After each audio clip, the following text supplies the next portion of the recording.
안녕, 캣츠 워너비. 나야, 이 구역의 미친 고양이. 가시캣.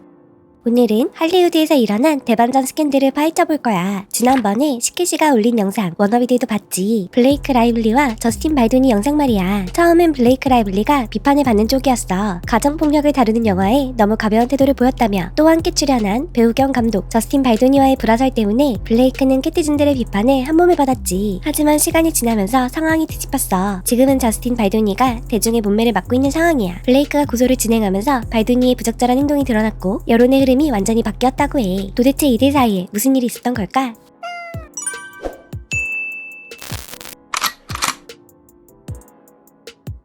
이 모든 논란은 영화 우리가 끝이야가 개봉되며 시작됐어. 블레이크 라이블리가 화려한 꽃무늬 원피스를 입고 등장하며 꽃무늬 원피스를 입고 나가서 친구와 함께 영화를 보세요 라고 마케팅한 게 문제였지. 블레이크는 가정폭력을 다루고 있는 영화를 가벼운 로맨틱 코미디 영화인 양 홍보했다며 비판을 받았어. 이런 와중에 블레이크의 과거 인터뷰도 재조명되었어. 당시 임신 중이던 블레이크를 축하하기 위해 작은 배가 생긴 걸 축하해요 라고 말을 건넨 인터뷰어에게 블레이크가 떨떠름해하며 당신의 작은 배도 축하해요 라고 받아친 일이 있었거든. 인터뷰어는 임신한 상태도 아니었고 오히려 불임이었기 때문에 블레이크의 발언에 큰 상처를 받았다고 해. 뿐만 아니라 영화의 주인공인 블레이크 라이블리와 저스틴 발도니 사이에서 불화설이 돌면서 블레이크는 또 한 번 비판의 중심에 섰어. 명탄전 캐티즌들이 초연해서 저스틴과 블레이크가 함께 찍은 사진이 단 한 장도 없다는 사실을 알아챘지. 게다가 블레이크는 캐스타그램에서 발도니를 제외한 모든 영화 출연진을 팔로우하고 있었고 심지어 원작자인 콜린 후버도 저스틴을 팔로우하지 않았다는 사실이 드러나며 불화설을 더욱 부채질했어. 불화설은 영화의 인터뷰에서도 드러났는데 저스틴은 대부분의 인터뷰를 혼자 진행했고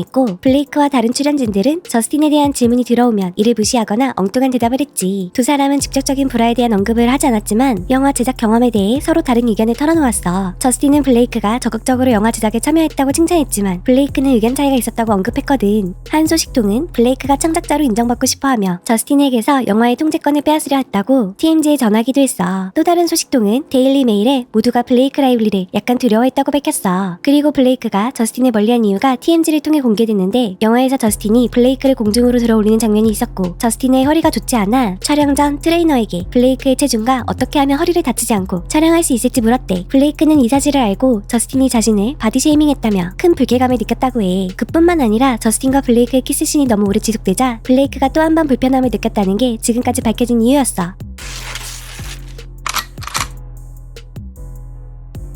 하지만 블레이크 라이블리가 저스틴 발도니를 성희롱과 명예훼손으로 고소하면서 진실이 밝혀지기 시작했어. 블레이크는 저스틴이 자신을 심리적으로 괴롭혔고 영화 촬영 현장에서 자신을 불편하게 만들었다고 주장했지. 블레이크의 변호사는 웨이페러 스튜디오의 공동 창립자이자 감독인 저스틴과 최고 경영자 제이미 히스가 영화 촬영 중 블레이크를 비롯한 다른 사람에게 부적절한 행동을 했다고 주장했어. 이에 따라 세트장에서 적대적인 작업 환경을 개선하기 위해 블레이크, 저스틴 그리고 관계자들이 올해 1월 4일 회의를 열었대. 블레이크의 남편인 라이언 레이놀즈도 이 회의에 함께 참석했지. 스튜디오의 최고 경영자 제이미 히스는 블레이크에게 자신의 아내가 출산하는 영상을 보여주기도 하고 또 저스틴과 제이미가 블레이크의 모유 수유 중인 때를 포함해 허락 없이 블레이크의 트레일러에 들어오는 일이 있었다고 해. 게다가 블레이크의 동의 없이 영화에 성적인 장면을 추가하려고도 했대. 특히 첫 경험이나 절정 장면 등 불필요한 내용이 대본에 추가되었고 블레이크가 반대하자 저스틴은 여성의 시선을 통해 영화를 만들고 있기 때문에 추가한 장면이라고 주장했대. 출산 장면에서는 논의 없이 알몸 연기를 하라고 압력을 가했고 키스 장면에서 동의 없이 즉흥적으로 블레이크의 아랫입술을 깨물고 빠는가 하면 이런 장면을 계속 촬영해야 한다고 주장했지. 이에 대해 블레이크가 항의하자 저스틴은 당신에게 끌리지 않는다고 대답했대. 블레이크는 발도니와 제이미의 과거 포르노 중독에 대한 언급을 삼가고 자신의 생식기나 성적 정복에 대해 이야기하지 않도록 요구했어. 대본에는 없는 성적 장면이나 구강 성교 장면, 절정 장면이 포함되지 않도록 요청했지. 그 외에도 여성의 누드 비디오나 이미지를 보여주지 말 것, 블레이크의 체중에 대해 묻지 말 것, 저스틴이 블레이크의 돌아가신 아버지와 대화할 수 있다고 말하는 것을 멈춰달라고 요구했어. 저스틴은 출산한 지 4개월도 안 된 블레이크의 외모를 비판하며 파파라치 사진에서 블레이크가 늙고 매력적이지 않아 보인다며 블레이크의 트레이너에게 전화를 걸어 2주 안에 체중 감량할 것을 강조하며 일상적으로 블레이크의 외모를 폄하했대. 웨이퍼러 스튜디오는 블레이크의 요청을 받아들여 성적 괴롭힘 방지를 위한 전문가와 외부 프로듀서를 고용해 안전조치를 강화했지. 하지만 영화 개봉을 앞두고 저스틴과 제이미는 블레이크의 주장이 공개될 경우 자신들의 이미지에 해가 될 것을 우려하며 위기관리 전문가를 고용해 블레이크의 명예를 훼손하는 캠페인을 벌였다고 해. 블레이크 라이블리가 제출한 고소장에는 이를 증명하는 많은 수천 페이지에 달하는 문자 메시지와 이메일이 포함되어 있었어. 게다가 블레이크는 저스틴이 영화의 초기 마케팅 전략에서 갑자기 방향을 바꾸어 가정폭력 생존자에 초점을 맞춘 콘텐츠를 사용했다고 추가로 주장했어. 위기관리 담당자로 고용된 멜리사 네이선은 조니 뎁과 드레이크, 트래비스 스콧을 고객으로 둔 홍보 전문가야. 멜리사 네이선은 SNS에서 블레이크에 대한 부정적인 콘텐츠를 퍼뜨려 블레이크의 이미지에 심각한 타격을 입힐 계획을 구체적으로 세웠어. 멜리사 네이선은 저스틴 발도니에게 블레이크 라이블리가 영화의 창작적 통제를 장악하기 위해 권력의 불균형을 이용했다는 내용의 PR 전략을 제안했어. 하지만 저스틴 발도니는 더 강력한 조치를 원했지. 스튜디오의 홍보 담당자인 제니퍼 아벨은 조금 더 강경하게 나가야 해요. 저스틴은 블레이크 라이블리가 묻어졌다고 느끼길 바래요 라고 말했고, 멜리사 네이선은 우리는 누구든 묻을 수 있어요 라고 답했어. 곧 멜리사 네이선은 SNS 분위기 전환을 위해 제드 월리스라는 작업자를 고용했어. 이 조치는 효과를 받고 8월 6일 영화 초연 후 저스틴과 블레이크 사이의 불화가 언론에 보도되기 시작했어. 영화 개봉 며칠 만에 블레이크에 대한 부정적인 언론 보도와 논평이 온라인을 장악했지. 8월 10일 노르웨이 연예 리포터 케르스티 플라는 2016년 블레이크 라이블리와의 인터뷰 영상을 유튜브에 올렸어. 영상 제목은 내가 직장을 그만두고 싶게 만들었던 블레이크 라이블리와의 인터뷰였고, 데일리 메일에서도 할리우드나 어디서든 잘못 행동하는 사람들을 비판해야 할 때라고 말했지. 하지만 케르스티 플라는 자신이 블레이크 라이블리의 명성을 해치려는 조직에 가담하지 않았다고 공식 발표했어. 그럼에도 불구하고 그녀는 멜리사 네이선의 고객인 조니 뎁의 법정 싸움 당시 Justice for 조니 뎁 해시태그와 함께 과거 인터뷰 클립을 올린 전적 때문에 캐티즌들 사이에서는 여전히 유혹을 제기하는 목소리가 있어. 이 사건으로 인해 블레이크 라이블리는 큰 타격을 입었어. 함께 일하기 힘든 사람으로 낙인 찍혔고 왕따 주동자로 비난받았지. 또한 블레이크의 새 헤어 케어 제품은 사건 이후 매출이 최대 78% 감소했다고 해. 반면 저스틴 발도니는 여성을 존중하고 젠더 기반 폭력에 맞서 싸우며 성평등을 촉진하는 남성으로 인정받았어. 여성을 신체적 또는 감정적으로 해치는 일은 결코 용납될 수 없다. 우리 남자들이 나서야 하고 우리가 어떻게 더 나은 동맹이 될 수 있을지 고민해야 한다 라고 한 인터뷰에서 말하기까지 했지. 블레이크의 법률팀은 이번 사건을 철저하게 계획된 보복성 음해로 간주하며 이들의 대중적인 이미지 조작 시도는 블레이크에게 큰 감정적 고통을 안겨주었고 심리적 고통과 트라우마를 더욱 심화시켰다고 주장했어. 이 사건이 알려지면서 저스틴 발도니는 비판을 받기 시작했지. 하지만 저스틴의 변호사인 프리드먼은 웨이페어러 스튜디오가 마케팅 캠페인 시작 전 블레이크의 여러 요구와 위협에 대응하기 위해 위기 관리자를 적극적으로 고용했다고 설명했어. 또한 블레이크가 마케팅 캠페인이 시작되기 전에 발도니와 스튜디오에 대한 부정적인 이야기를 퍼뜨리기 위해 대리인을 고용했다고도 주장했어. 블레이크는 세트장에 나타나지 않겠다고 위협하거나 영화를 홍보하지 않겠다고 위협했으며 영화가 개봉되기 전에 망하게 만들겠다고 주장했습니다. 그러면서 12월 22일 피플과의 인터뷰에서는 블레이크의 고소는 그녀의 부정적인 명성을 바로잡기 위한 또 다른 시도일 뿐이라고 주장했어. 반면 블레이크는 BBC와의 성명에서 음해적인 보복성 행동의 실체를 드러내 잘못된 행동을 고발한 사람들이 보호받을 수 있도록 돕는 데 도움이 되기를 바란다고 입장을 밝혔지. 또한 자신은 발도니나 스튜디오에 대해 부정적인 정보를 퍼뜨린 적이 없다고 부인했어.